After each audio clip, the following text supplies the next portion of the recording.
Hello, आता आपण बघूया लग्नानंतर होईलच प्रेमचा 10 ऑक्टोबरचा एक एपिसोड रिव्ह्यू. कालच्या भागात आपण बघितलं की नंदिनी घरात येते. नंदिनी तिच्या खोलीत जाते तेव्हा जीवाही तिच्या पाठोपाठ जात असतो, पण नंदिनी त्याच्या तोंडावर दरवाजा लावते.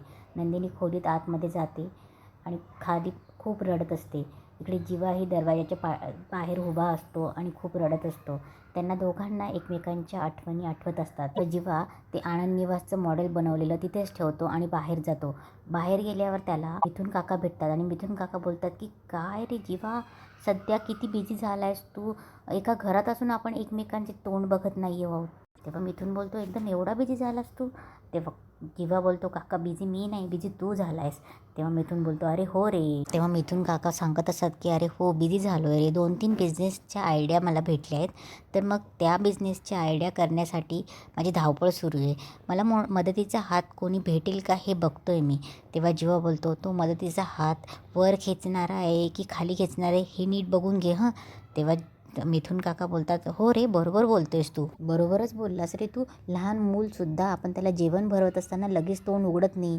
आधी त्या घासाकडे बघतंय, मग समोरच्या चेहऱ्याकडे बघतंय, मग तोंड उघडतंय. आपण शिकलेली सवरलेली माणसं कोणाचीही मदत घेताना आधी त्याच्याकडे नीट बघतो, निरखतो, अनुभव काय आहे हे सगळं बघतो आणि मग त्याची मदत घेतो ना. बरोबर बोललास तू. तुला महाभारत माहिती आहे, तुला शकुनी मामा माहिती आहे, युधिष्ठिर माहिती आहे, द्यूत माहिती आहे.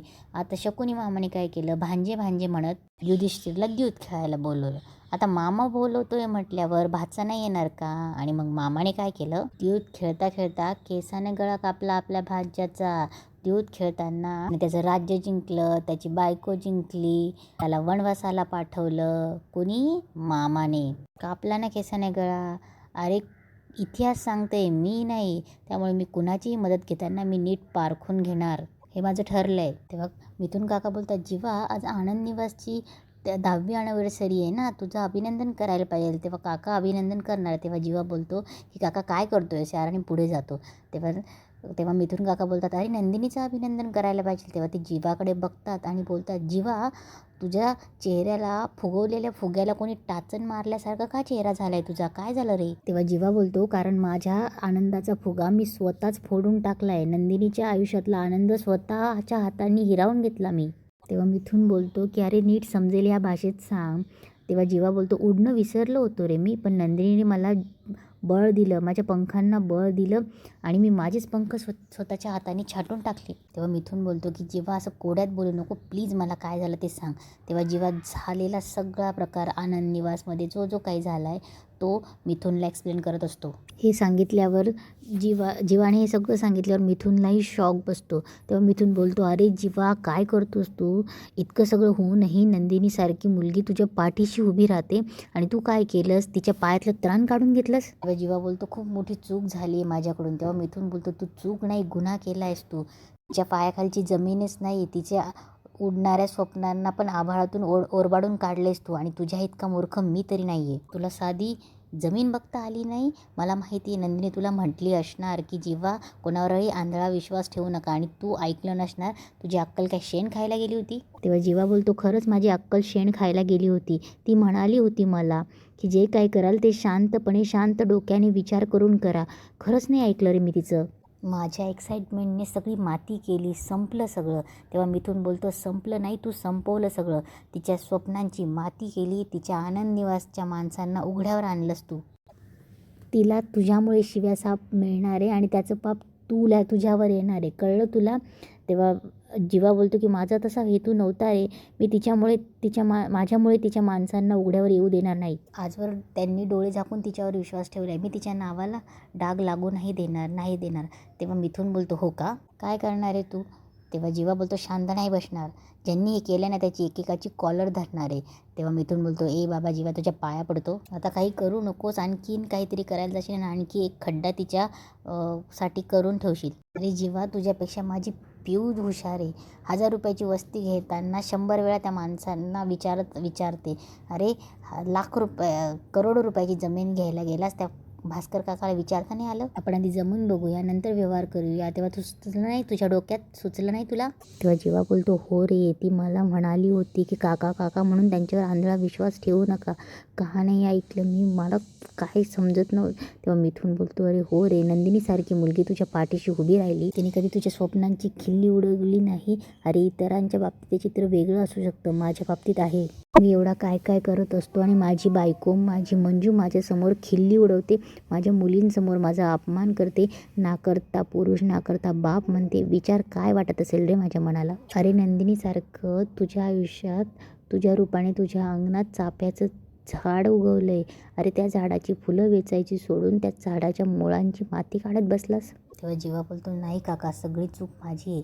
नंदिनीला मी खूप खोलवर जखम दिली आणि त्याचा इलाजसुद्धा मीच करणार. तेव्हा मिथून बोलतो, कसा?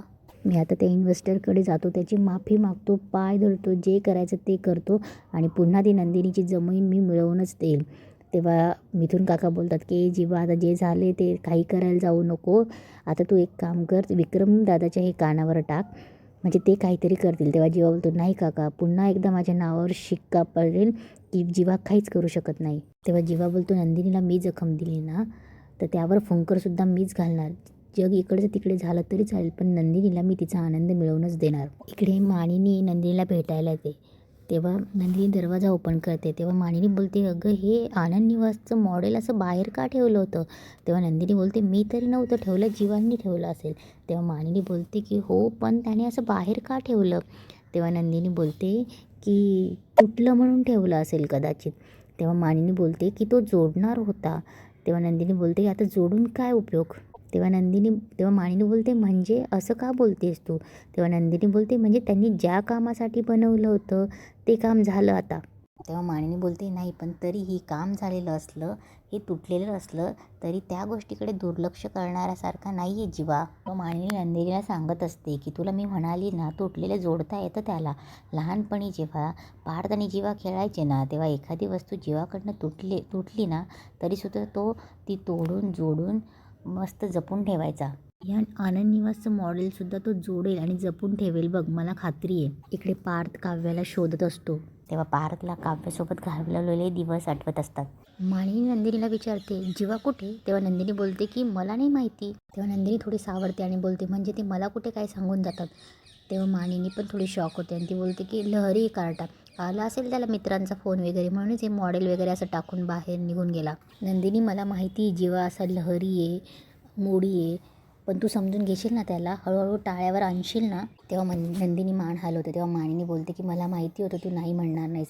तुला सांगू का नंदिनी, जिथे नकाराची अपेक्षा नसते ना, तिथेच काहीतरी अपेक्षा असते. खरंच तुला सांगते आणखी मनापासून की आता या घराची भिस्त फक्त तुझ्यावरच आहे. जेव्हा त्या इन्व्हेस्टरला भेटतो आणि त्यांचे पाया पडत असतो, त्यांची रिक्वेस्ट करत असतो, तेव्हा ते इन्व्हेस्टर बोलतात की हे बघ, मी कुठलीही नाती आणि रिलेशनशिपमध्ये आणत नाही व्यवहारात. आणि दुसरी गोष्ट, तुमची नाती, तुमचे मनाचे हळवे विचार मी का करायचे, याचा माझ्याशी काहीही संबंध नाही. तेव्हा जीवा बोलतो, बरोबर आहे सर, तुमचा काही संबंध नाही, पण माझे रिलेशन बिघडू नये म्हणून मी तुम्हाला रिक्वेस्ट करायला आलो आहे. तेव्हा जीवा बोलतो, प्लीज आनंद निवासचं डील मागे घ्या प्लीज सर.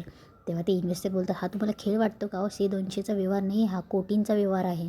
तुम्हाला सांगावं लागतं याचा मला विश्वासच बसत नाही आहे. तेव्हा जीवा बोलतो की याचा सिरियसनेस मला माहिती असता. मेन म्हणजे चूक ही झाली ना की मी भास्कर काकांवर आंधळा विश्वास ठेवला. तेव्हा ते इन्व्हेस्टर बोलतात की करेक्ट. तर ते बोलतात की हे रिअलाईज व्हायला तुम्हाला खूप उशीर झाला आहे. तेव्हा जीवा बोलतो, झाला नाही सर, पण हे पूर्ण हाताबाहेर जाऊ नये म्हणून मी तुम्हाला भेटायला आलो आहे. तेव्हा सांगतो की जीवा की फक्त आनंद निवास माझं आणि नंदिनीचं स्वप्न नाही आहे.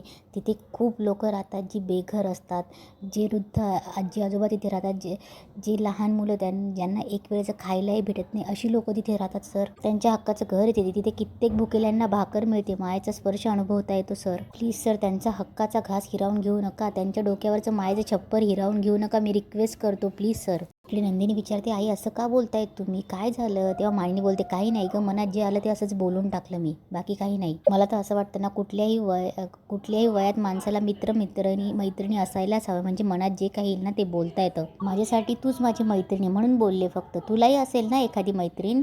तेव्हा नंदिनी बोलते, हां म्हणजे लग्नाआधी तर आईच होती मैत्रीण, काव्याची पण असेल ना एखादी मैत्रीण, तुला तर माहितीच असेल ना? तेव्हा नंदिनी बोलते, हो माहिती तर आहे सगळं. आईकडे असताना आम्ही तिघी एकाच खोलीत झोपायचं, मग रात्री गप्पा व्हायच्या, मग कळायचं सगळं. तेव्हा मानिनी बोलते ये ना बस. तेव्हा मानिनी बोलते काव्या सगळं शेअर करत असेल ना तुझ्यापाशी. तेव्हा नंदिनी बोलते की हो, काव्याने कधीच काही लपवलं नाही आई, म्हणजे ती जे काही करते ते सगळं सांगतेच. तेव्हा नंदिनी बोलते काय झालं आई, काव्याचं काही आहे का, असं अचानक का विचारतायत. मानिनी बोलते नाही ग, असं काही नाही, हे युगचं झालं ना, त्यामुळे मला सतत सगळ्यांची काळजी वाटत असते. हे सुद्धा म्हणाले अगं तुझ्यामुळे झालं, तुझं घरात लक्ष नसतं म्हणून. युग काव्य हे आजकालची मुलं बोलत नाही ग, जे वाटतं ते करून मोकळी होतात. आता युग बघ ना, त्याला त्याच्या आईशी काही शेअर करावं असं नाही वाटलं, त्याने तुझ्यापाशी शेअर केलं. काव्य तर तुझी बहीण आहे ना, तर तिने तुझ्यापाशी शेअर करतच असेल ना, म्हणून म्हटलं तिचे मैत्रिणी कोण आहे हे विचारावं. तेव्हा ती बोलते हो म्हणजे माहिती तशा एक अनिशा आणि एक जीविका. तेव्हा मानिनी बोलते जीविका, आणि तिथेच आजचा एपिसोड संपतो.